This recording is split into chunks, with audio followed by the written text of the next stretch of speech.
Dios les bendiga, hermanos. Pueden tomar asiento.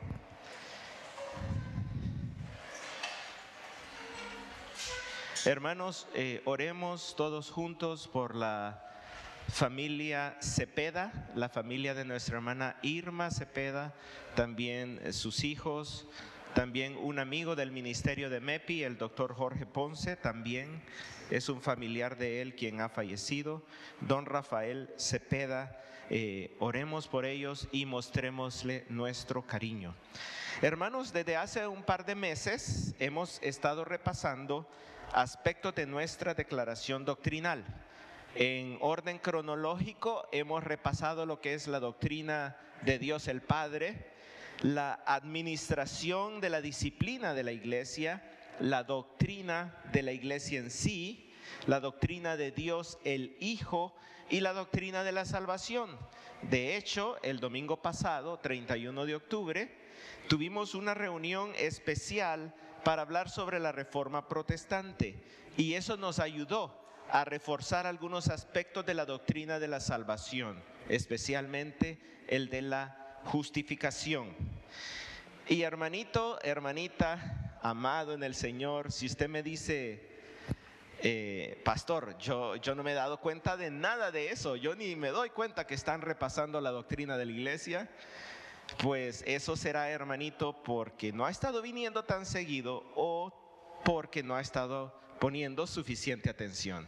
Pero hermano, ahí están las transmisiones, ¿verdad? En el Facebook usted puede ponerse al día y en esta mañana pues poner mucha atención porque queremos repasar la doctrina del hombre, también llamado la doctrina del ser humano, técnicamente llamada antropología.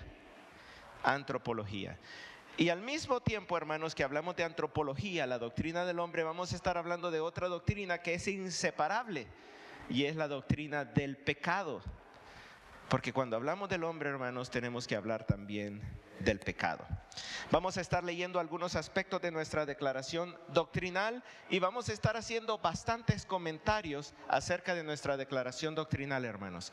Y vamos a ver, hermanos, si nos ajusta el tiempo en esta mañana, porque al final tenemos también la cena del Señor, así que no sé si vamos a terminar el sermón de esta mañana. Pero antes, hermanos, pregunta. ¿Han escuchado ustedes esa frase, esa oración que dice, conócete a ti mismo? De hecho, ese es el título del mensaje de esta mañana, conócete a ti mismo. Es una expresión, es una oración bastante popular. Se le atribuye desde hace muchos siglos a un filósofo griego llamado Sócrates. Basado en ese pensamiento, conócete a ti mismo, la filosofía propone que la principal necesidad de una persona es alcanzar el autoconocimiento. Para la filosofía, lo más importante es conocerse a uno mismo. Para los filósofos, y pueden leerlo aquí atrás, conócete a ti mismo es la obligación de cada individuo de comprenderse, aceptarse, estudiar su propia alma, que es el verdadero objeto de conocimiento de una persona, pues sólo así el individuo o la persona podrá orientar su propia vida y sus acciones de acuerdo con sus propósitos e intereses. Vemos pues que para la filosofía, hermanitos, el conocimiento fundamental es el conocimiento de uno mismo. Y dice la filosofía que si uno se conoce a sí mismo, uno va a vivir de acuerdo a sus propios propósitos e intereses. A mí me parece, hermanos, que estos pensamientos de la filosofía son totalmente antropocéntricos. ¿Qué significa eso? Están totalmente centrados en el ser humano y por tanto son egocéntricos y por tanto conducen al egoísmo. Conócete a ti mismo, totalmente centrado en el yo. Ahora, hermanos, quiero leerles una porción del primer capítulo del primer libro de una colección de libros muy antiguos escritos por Juan Calvino. Estos se llaman Institutos de la Religión Cristiana. Lean aquí conmigo lo que dice Calvino. Casi toda la suma de nuestra sabiduría, que de verdad se deba tener por verdadera y sólida sabiduría, consiste en dos puntos. En el conocimiento que el hombre debe tener de Dios y en el conocimiento que debe tener de sí mismo. Yo creo que ese pensamiento, el pensamiento teológico de Calvino, es mucho mejor que el de la filosofía. Él dice que la verdadera sabiduría, sólida sabiduría, sólido conocimiento, está basado en el conocimiento de Dios y en el conocimiento de uno mismo. Vemos que él no está centrado únicamente en el ser humano, sino que también incluye el conocimiento de Dios como fundamental para la vida. Otra cosa que Calvino dice más adelante en el libro es lo siguiente: por lo cual el conocimiento de nosotros mismos no solamente nos aguijonea, o sea, no solo nos incita, no solo nos mueve para que busquemos a Dios, sino que nos lleva como de la mano para que lo hallemos. Según Calvino, el hombre que profundiza en conocerse a sí mismo con sinceridad, estará inclinado a conocer de Dios. Si el hombre llega a verse tal como él es en verdad, ese conocimiento lo guiará, lo llevará de la mano, dice Calvino, al conocimiento de Dios. Vemos pues que para Calvino, un sincero conocimiento de uno mismo más bien nos motiva a querer conocer a Dios. Voy a leer otra cosa que dice Calvino, ustedes lo pueden leer también. Por otra parte, es cosa evidente que el hombre nunca jamás llega al conocimiento de sí mismo si primero no contempla el rostro de Dios. Y después de haberlo contemplado, desciende a considerarse a sí mismo. Primero debemos conocer a Dios, porque estando arraigados en nosotros el orgullo y la soberbia, siempre nos tenemos por justos, perfectos, sabios y santos, a no ser que con manifiestas pruebas seamos convencidos de nuestra injusticia, fealdad, locura y suciedad. Pero no nos convencemos si solamente nos consideramos a nosotros mismos y no a Dios, el cual es la sola regla con la que se debe ordenar y regular este juicio. Por tanto, dice Calvino como conclusión, aunque entre el conocimiento de Dios y de nosotros mismos haya una gran unión y relación, el orden para la recta enseñanza requiere que tratemos primero el conocimiento que de Dios debemos tener y luego del que debemos tener de nosotros mismos. Por eso, hermanos, hemos estado estudiando acerca de la doctrina de Dios primero. Y ahora estudiamos la doctrina del hombre, de nosotros mismos. Queremos conocernos a nosotros mismos. Y Calvino lo deja todo bien claro. Primero debemos conocer a Dios. Eso es lo fundamental. El conocimiento de nosotros mismos no lo vamos a obtener profundizando en nosotros mismos de por sí. El conocimiento de nosotros mismos lo obtenemos de Dios, buscando a Dios, conociendo a Dios, porque Dios es quien nos dice quiénes somos nosotros, hermanos. Él es quien nos dice quiénes somos nosotros. Debemos escuchar, profundizar, aceptar y creer lo que Dios dice de nosotros. El ser humano solo puede conocerse a sí mismo a través de Dios. Solo podemos conocernos a nosotros mismos a través de Dios. Por eso, si queremos conocernos a nosotros mismos, tenemos que buscar las respuestas en la palabra de Dios.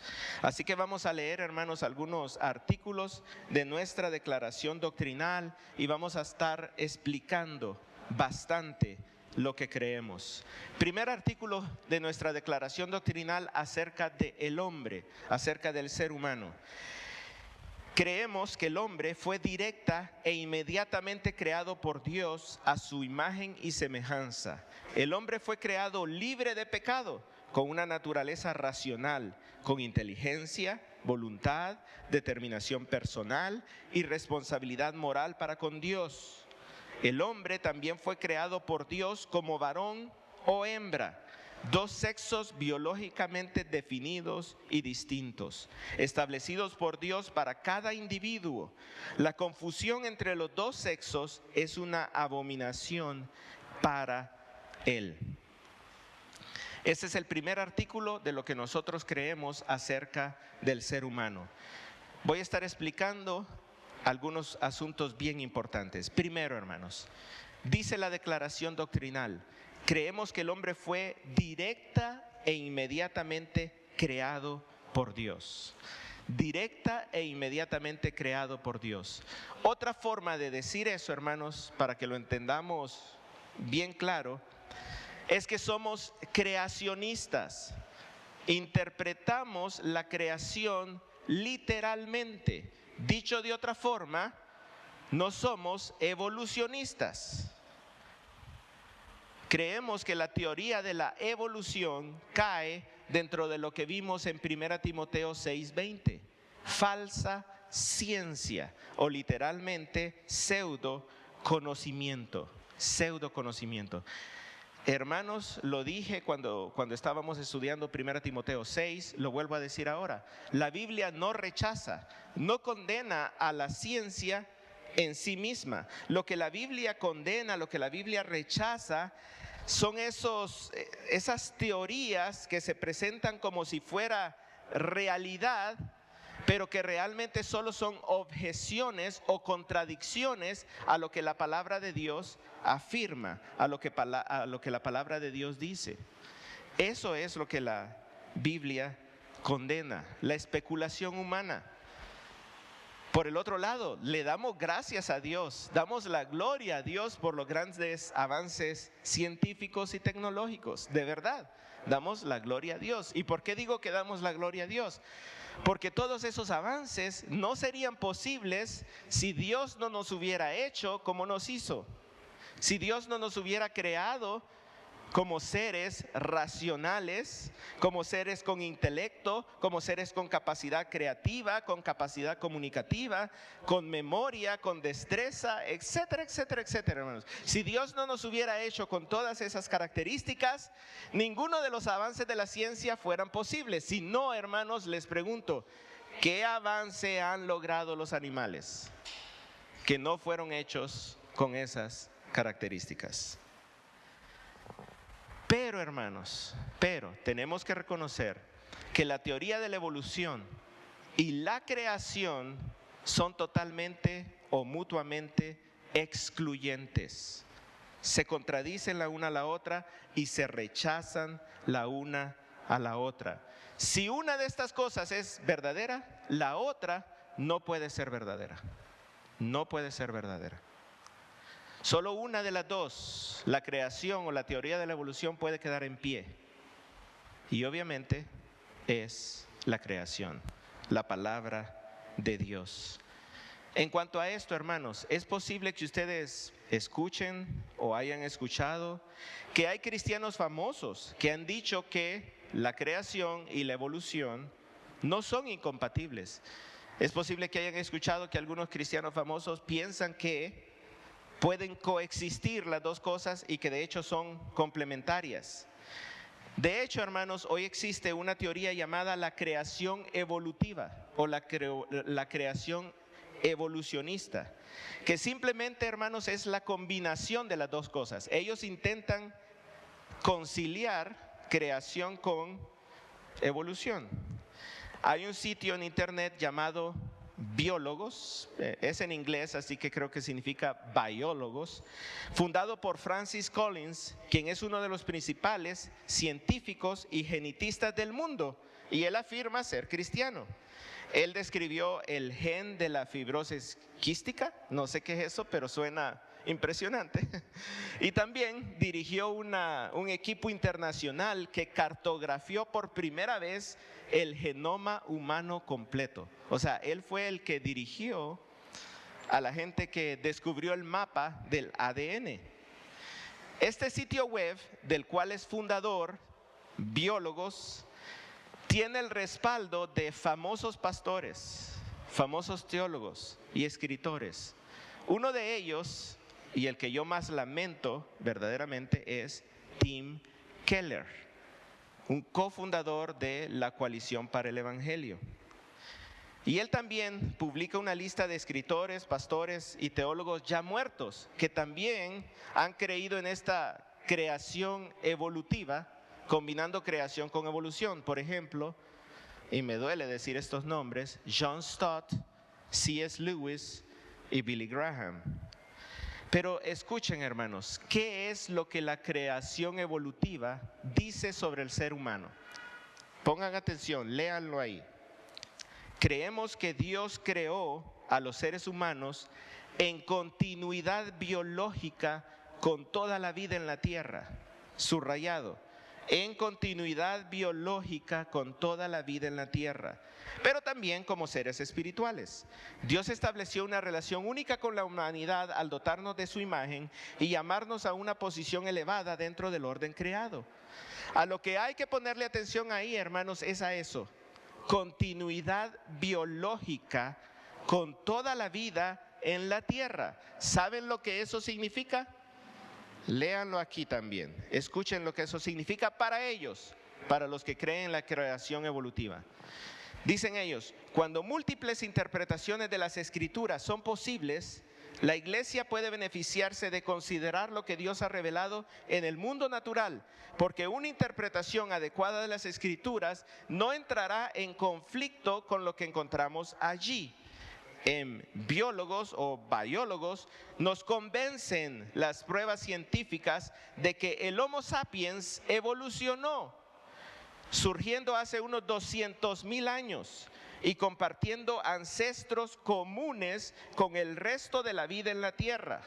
Además, cada vez parece más que la diversidad genética entre los humanos de hoy no pudo provenir de solo 2 individuos de Homo sapiens. O sea, no puede ser que solo Adán y Eva sean los padres de toda la humanidad, sino que los humanos provienen de una población de miles de Homo sapiens. Lo que ellos están diciendo es esto, hermanos. Necesitamos anexar evolución con creación. Debemos combinar las dos cosas. El punto de la creación evolutiva es este: Dios inició la creación con algo. Algo creó Dios. Un ser creó Dios, que nadie sabe qué ser es ese. Pero Dios creó algo. Y de eso que Dios creó, todo comenzó a evolucionar. Hasta que surgió el Homo sapiens.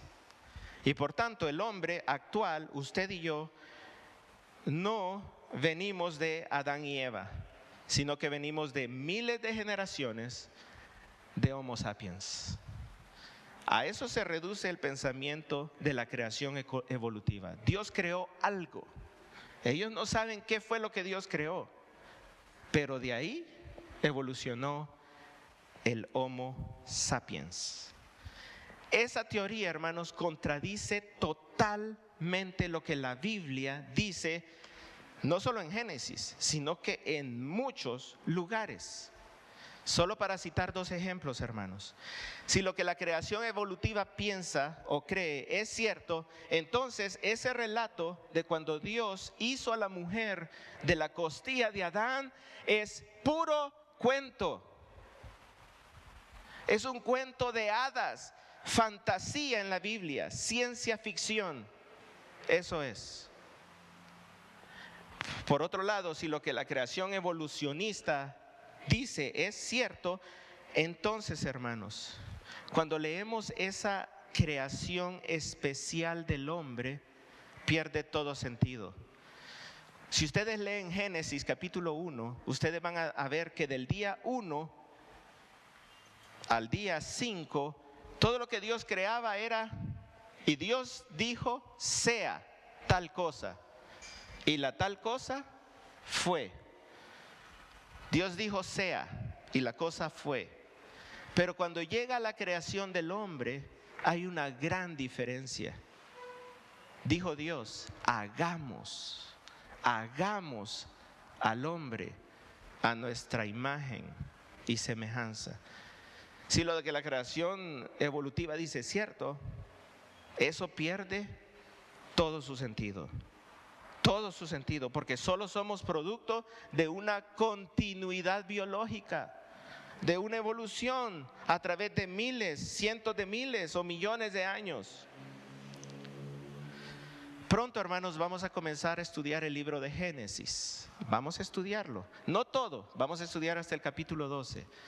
Pero por los momentos, hermanos, quiero hacerles ver de qué tipo de mentalidad provienen estas cosas. Primero, y vean otra vez, pongan la cita de biólogos ahí. La siguiente. Ahí. No, atrás, hermano. Atrás. Otra más atrás, ahí. Vean lo que dice.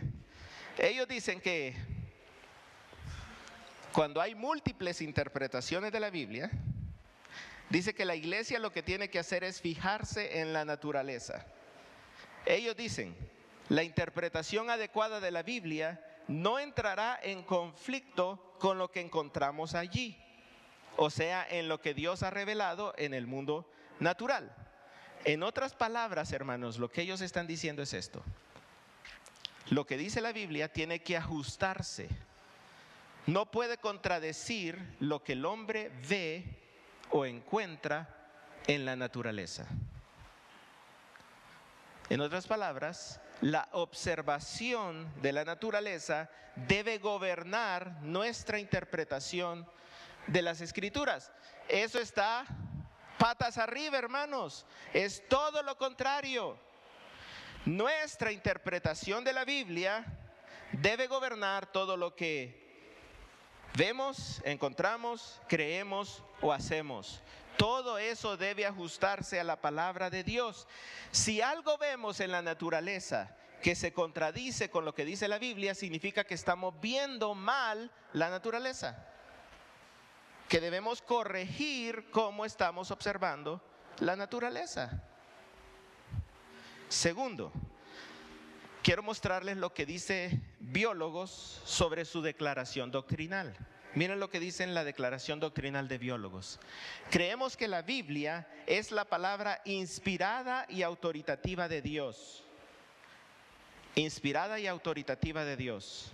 Por el Espíritu Santo, Él es el medio vivo y activo, a través del cual Dios habla a la iglesia hoy, dando testimonio del Hijo de Dios, Jesús, como el divino Logos o palabra de Dios. Creo que lo que dice ahí está correcto, pero le falta, hermanos. ¿Qué es lo que falta ahí, hermanos? A ver, sorpréndanme, hermanos, por favor. Ya vimos la doctrina de la Biblia. ¿Qué es lo que falta ahí? ¿Qué falta? Dice ahí que la Biblia es inspirada y autoritativa. Lo que no se atreven a decir es que la Biblia es inerrante e infalible. No se atreven a decir que la Biblia no contiene errores, que la Biblia no falla, que la Biblia es precisa, que la Biblia es exacta y que la Biblia jamás nos guía a error, a engaño o confusión. No se atreven a decir eso. ¿Por qué? Porque no lo creen. Porque si lo creyeran, entonces no podrían afirmar lo que afirman. Hermanos, podrá ser un hombre con el premio Nobel de física, de física, de química y fisiología. Y aparte tener el premio Abel, creo que se llama, el de la matemática. Podrá tener todos esos premios esta persona, pero si lo que dice contradice la Biblia, el hombre está equivocado. Y por otro lado, podrá ser un pastor muy reconocido y muy famoso, un gran teólogo, escritor de decenas de libros, como Tim Keller o John Stott. Pero si lo que dice contradice las Escrituras, ese hombre está equivocado. Está equivocado. Bien, otra cosa que creemos. Creemos, dice la declaración doctrinal, que fuimos creados a imagen y semejanza de Dios. Fuimos creados a imagen y semejanza de Dios. Esa idea, hermanos, enmarca o engloba muchísimas verdades.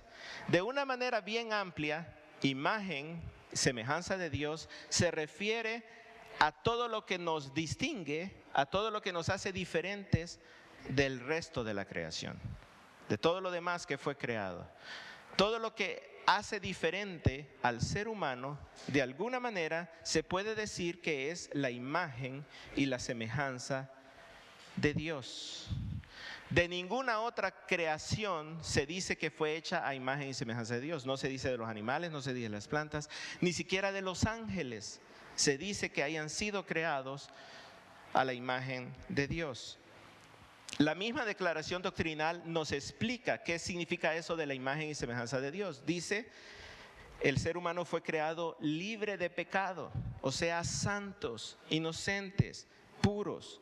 Fuimos creados con una naturaleza racional, es decir, que podemos pensar con inteligencia, intelecto, capacidad creativa, de aprendizaje. Fuimos creados con voluntad o determinación propia, es decir, capaces de tomar decisiones. También, hermanos, fuimos creados cuerpo y alma. No solo cuerpo como los animales o las plantas, sino cuerpo y alma. Tenemos voluntad, discernimiento, emociones, intelecto. Somos seres relacionales, es decir, que nos necesitamos los unos a los otros. Fuimos creados, equipados para relacionarnos con Dios y para relacionarnos con los demás por medio del lenguaje. También con capacidad de amarnos los unos a los otros. Creados a la imagen de Dios significa que Él transfirió algunos de sus propios atributos al ser humano. Características de Dios que Dios puso en nosotros cuando nos creó. Y aparte de eso nos asignó incluso funciones que le corresponden únicamente a Dios. Por ejemplo, nos asignó la función de dominar y sojuzgar la tierra y todas las demás criaturas. Les voy a leer, hermanos, un pedazo del libro Doctrina Bíblica de John MacArthur para tener un poquito claro qué es eso de la imagen y semejanza de Dios. Dice, el término hebreo para imagen significa copia, pero también conlleva la idea de representación. Como complemento de esta palabra, el término hebreo para semejanza puede referirse a patrón, forma o figura. Significa algo que se asemeja a un original. Si unimos estos dos significados, podemos concluir que por ser hijo de Dios, el hombre puede funcionar como representante de Dios. Creados a imagen y semejanza de Dios significa que fuimos creados para representar a Dios en la creación. ¿Qué otras implicaciones tiene que hayamos sido creados a la imagen de Dios? Bueno, es el mayor privilegio del ser humano, pero también, hermanos, la mayor responsabilidad. Ser hechos a la imagen de Dios es nuestro mayor privilegio, pero también nuestra más grande responsabilidad.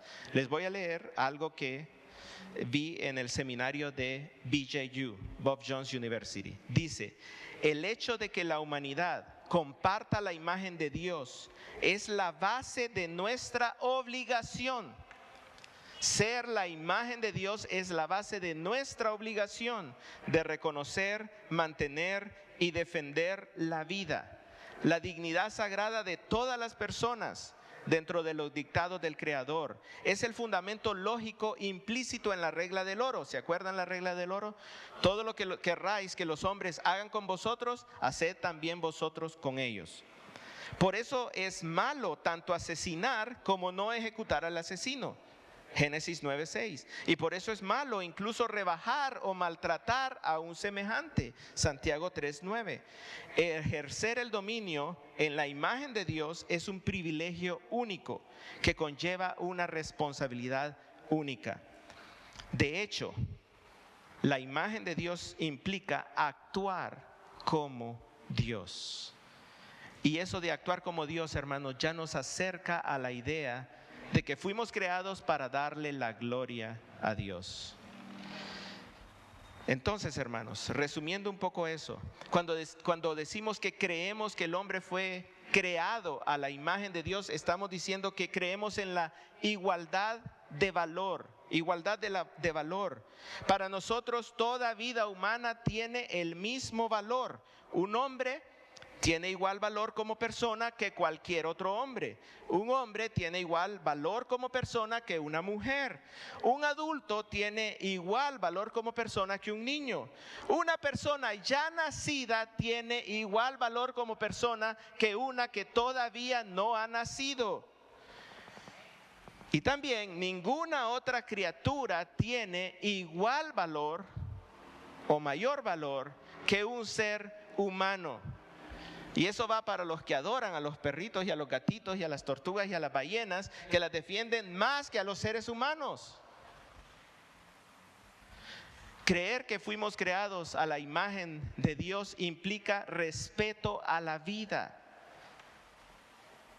Obedecemos el mandamiento no matarás, pero también todos los demás mandatos, como no dar falso testimonio del prójimo, no mentir del prójimo, no chismear del prójimo, no robarle, no quejarse de los demás, no maldecir a los otros, no juzgar a los otros.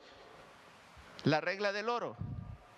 Al final de cuentas, todo lo podemos resumir en amar al prójimo, amar al prójimo. Todo eso, hermanos, tiene que ver con que fuimos creados a la imagen de Dios. También, hermanos, siguiendo con nuestra declaración doctrinal, creemos que fuimos creados hombre y mujer, o varón y hembra, como dice la Biblia. Solo hay dos sexos, bien diseñados, y distintos, y diferentes. De eso también se desprenden las funciones de cada uno de los sexos. Hay funciones para el varón, hay funciones para la mujer que se deben cumplir. Creemos que Dios es quien elige el sexo de cada quien y no uno mismo. Dios es el que elige el que nace varón o el que nace mujer. Discutir o pelear contra eso es discutir o pelear contra Dios. En otras palabras, rebeldía, abominación, o como dice la Escritura, pecado. También es, hermanos, ingratitud. Veamos Salmos 139, 13 al 17. Salmos 139, 13 al 17. Dice: porque tú formaste mis entrañas, me hiciste en el seno de mi madre. ¿Quién? Tú, Dios. Tú me formaste, tú me hiciste en el seno de mi madre. Te daré gracias. Oyen eso, hermanos. Te daré gracias porque asombrosa y maravillosamente he sido hecho. Maravillosas son tus obras y mi alma lo sabe muy bien. El que pelea contra el diseño de Dios está siendo un ingrato, desagradecido. No estaba oculto de ti mi cuerpo cuando en secreto fui formado y entretejido en las profundidades de la tierra.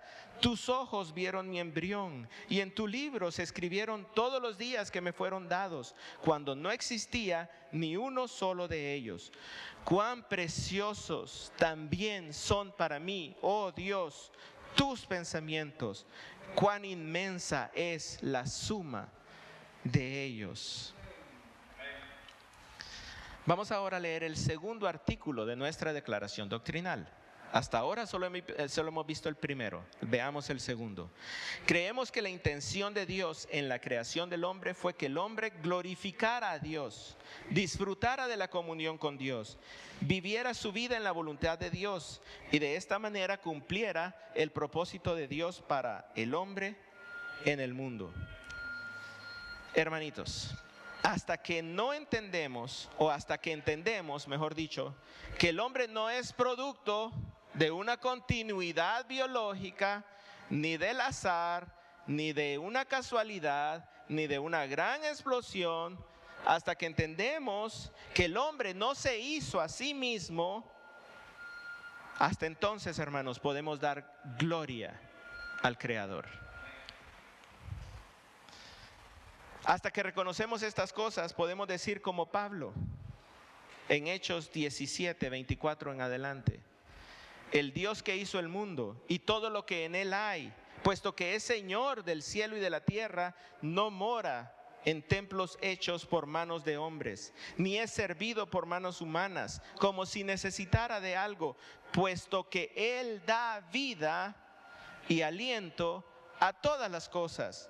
De uno solo, escuchen hermano, de uno solo Dios hizo todas las naciones del mundo, o sea, de Adán y Eva. No de una cosa que a saber qué es y que evolucionó en Homo sapiens. No, de un solo hombre Dios hizo todas las naciones del mundo para que habitaran sobre toda la superficie de la tierra, habiendo determinado sus tiempos y las fronteras de los lugares donde viven. ¿Para qué? ¿Para qué? Escuchen, ¿para qué? Para que buscaran a Dios. Fuimos creados para la gloria de Dios. Y hasta que reconocemos eso, hermanos, entonces podemos darle gloria a Él. Para que buscaran a Dios y de alguna manera, palpando, lo hallen, aunque Él no está lejos de ninguno de nosotros, porque en Él vivimos, nos movemos y existimos. Siendo pues linaje de Dios, no debemos pensar que la naturaleza divina sea semejante a oro, plata o piedra, esculpidos por el arte y el pensamiento humano. O sea, hasta que reconocemos el papel de Dios como creador, dejamos de adorar a los ídolos, a las imágenes, a lo que está hecho de oro, de plata, de piedra, de barro, la idolatría. Hermanos, es increíble pensar que el propósito de nuestra creación sea tan simple y a la vez tan profundo. Fuimos creados, hermanos, con el simple propósito de disfrutar de Dios y de todo lo que Dios ha hecho. Pero cuánto nos ha complicado la existencia nuestro pecado. Por eso, hermanos, vamos al tercer artículo de nuestra declaración doctrinal, el que habla del pecado. Yo les dije que al hablar del hombre, al hablar del ser humano, obligatoriamente tenemos que hablar del pecado. Conócete a ti mismo es también reconocer el pecado. Dice nuestra declaración doctrinal: creemos que en el pecado de desobediencia de Adán a la voluntad revelada de Dios y a la palabra de Dios, el hombre perdió su inocencia, incurrió en la pena de muerte espiritual y física, se volvió sujeto a la ira de Dios y se volvió inherentemente corrupto y totalmente incapaz de escoger o hacer aquello que es aceptable a Dios fuera de la gracia divina. Sin poder alguno para tener la capacidad en sí mismo de restauración, el hombre está perdido sin esperanza alguna. Por lo tanto, la salvación es en su totalidad la obra de la gracia de Dios, por medio de la obra redentora de nuestro Señor Jesucristo. El resumen, hermanos, de todo lo que dice ahí, desde el inicio hasta donde dice por tanto, el resumen de todo eso es: verdaderamente el hombre murió cuando pecó. Ese es el resumen. Verdaderamente entró la muerte al mundo cuando el hombre pecó.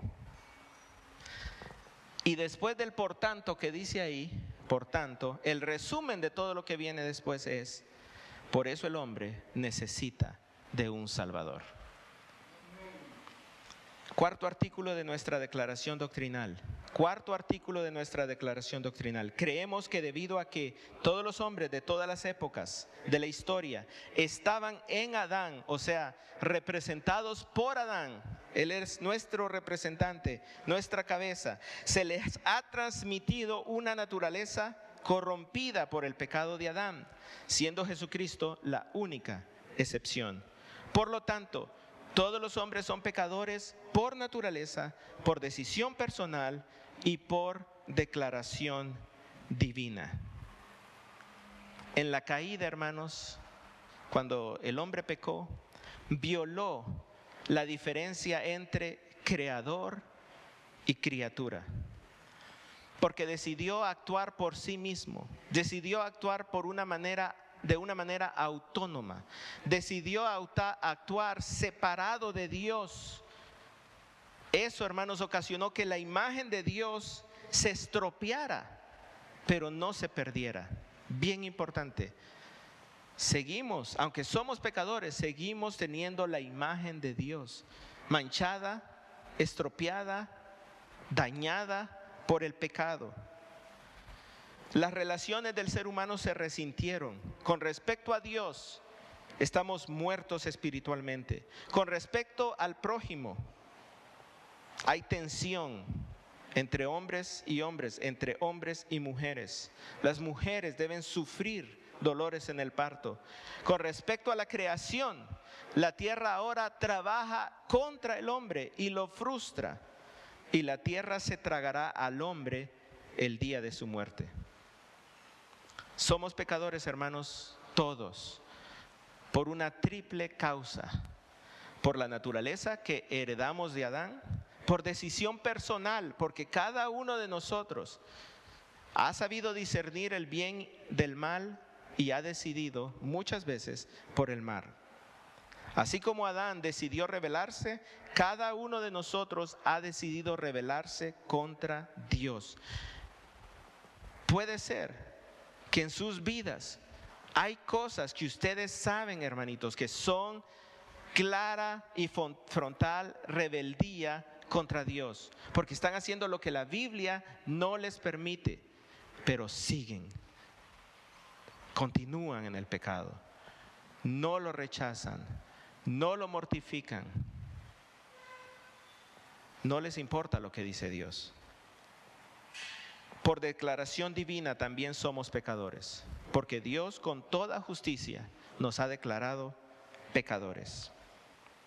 Dice Romanos 5:12: por tanto, tal como el pecado entró en el mundo por medio de un hombre, y por medio del pecado la muerte, así también la muerte se extendió a todos los hombres, porque todos pecaron. Pero la declaración doctrinal dice: excepto uno, uno que no recibió la naturaleza pecaminosa de Adán, porque no es hijo de Adán. Uno que no se rebeló jamás contra Dios, sino que hizo siempre su voluntad. Uno que jamás pecó, pero murió siendo contado como pecador. Uno que murió por amor. Primera de Pedro 3:18 dice: porque también Cristo murió por los pecados una sola vez, el justo por los injustos, para llevarnos a Dios, muerto en la carne pero vivificado en el Espíritu.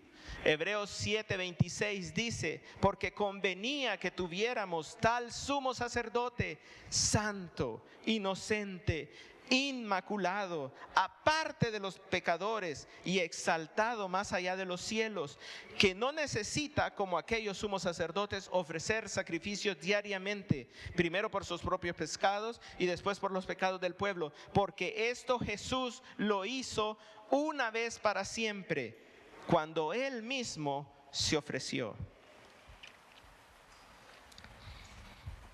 Para concluir, hermanos, porque tenemos que pasar a la cena del Señor, conocerse a sí mismo significa aceptar lo que la palabra de Dios dice en cuanto a la gloria del hombre, pero también en cuanto a la bajeza del hombre.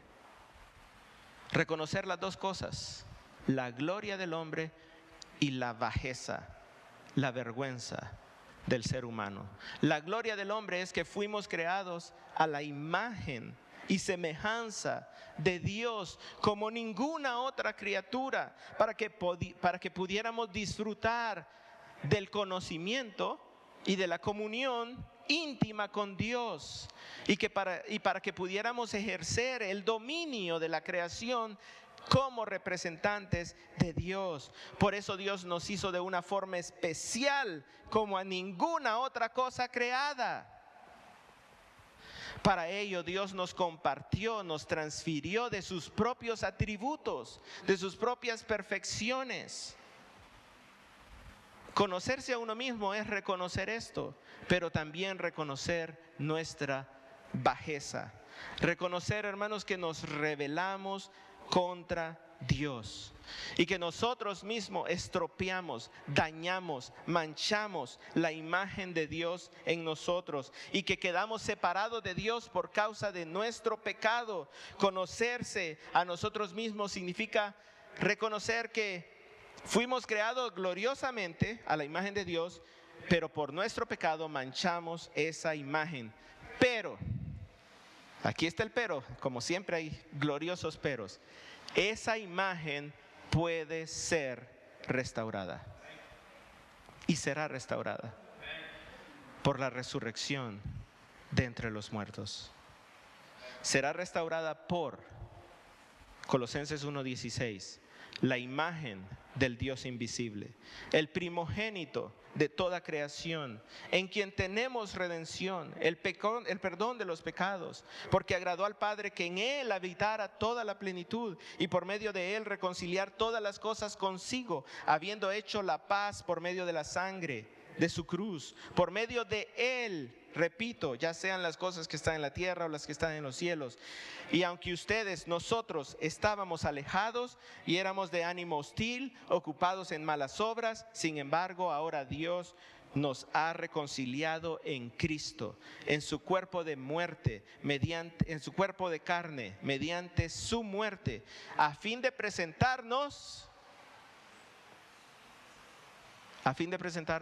a la imagen de Jesucristo, la imagen de Dios restaurada, para presentarnos santos, sin mancha e irreprensibles delante de Él. Tras conocernos a nosotros mismos, nuestra meta, nuestra responsabilidad viene a ser esta, hermanos. Escuchen, Filipenses 3 del 8 al 11. Esta viene a ser nuestra responsabilidad: perderlo todo y considerarlo todo como basura, a fin de ganar a Cristo y ser hallados en Él, no teniendo nuestra propia justicia, sino la que es por la fe en Cristo, la justicia que procede de Dios sobre la base de la fe, y conocerlo a Él. El conocimiento de Dios, esa viene a ser nuestra meta, nuestra responsabilidad. Conocerlo a Él, el poder de su resurrección y la participación de sus padecimientos, llegando a ser como Él en su muerte, a fin de llegar a la resurrección de entre los muertos, a fin de llegar a ser restablecidos como la imagen de Dios. Voy a pedir al grupo musical que pasemos al frente, que pasen al frente, y vamos a orar. Después ellos van a cantar un himno, y en lo que ellos canten el himno, pueden pasar a recoger la copa y el pan para disfrutar de la cena del Señor. Pongámonos de pie, hermanos, y vamos a orar. Padre Celestial, en esta mañana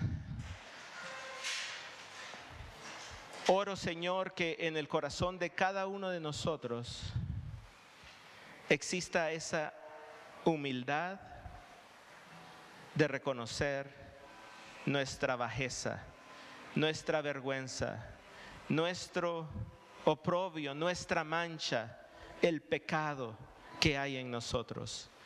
Padre Santo, que no lo escondamos, que no lo encubramos delante de tus ojos. Por el contrario, Señor, escudriñanos y revela en el corazón de cada uno de nosotros nuestra maldad, para que podamos confesártela, para que podamos arrepentirnos por los méritos de Cristo Jesús.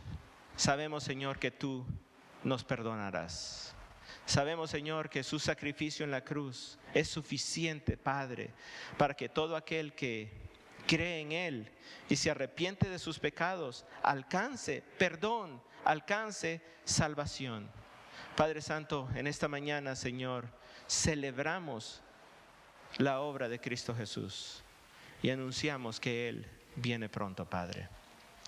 Padre, purifícanos, límpianos, Señor, de toda maldad. Te lo suplicamos en el nombre de Cristo Jesús. Amén.